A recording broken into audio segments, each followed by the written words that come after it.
Imagine where your home, your school, and your relationship were the most dangerous places you knew.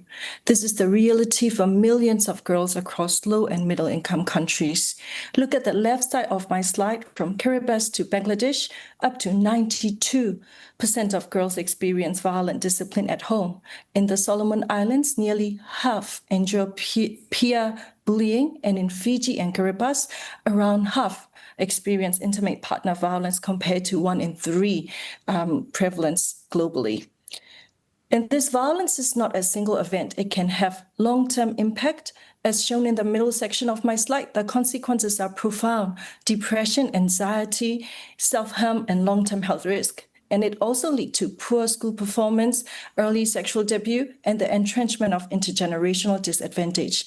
The question I ask is simple but critical. Can school-based intervention break this cycle of violence?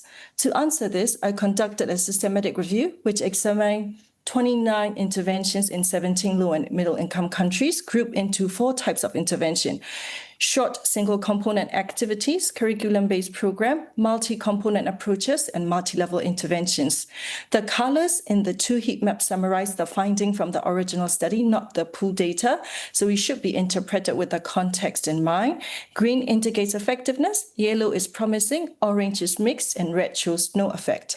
So for the first heat map, for reduction in violence victimization, most interventions targeted sexual and physical violence.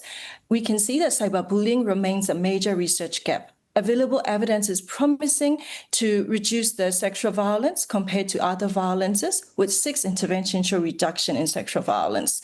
For reduction in violence perpetration, which is the second heat map, available evidence was strongest for reduction in physical violence perpetration, with 4 interventions out of 7 show favorable effect.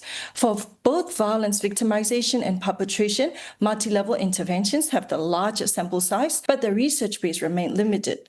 Most school-based intervention examine sexual or physical violence, with less attention to cyberbullying or emotional violence, and few reported sex disaggregated data or track long-term impact. So to move forward, we need more robust, context-specific, and inclusive research that reflects girls' lived reality and measure what truly changes in the role of school-based intervention. So as for the next step, I will be using explanatory method design, conducting secondary data analysis of Fiji Global School Health Survey, and qualitative research with interest holder in Fiji to specifically look at the role of school-based intervention and prevention of violence against girls in Fiji. Thank you for your attention.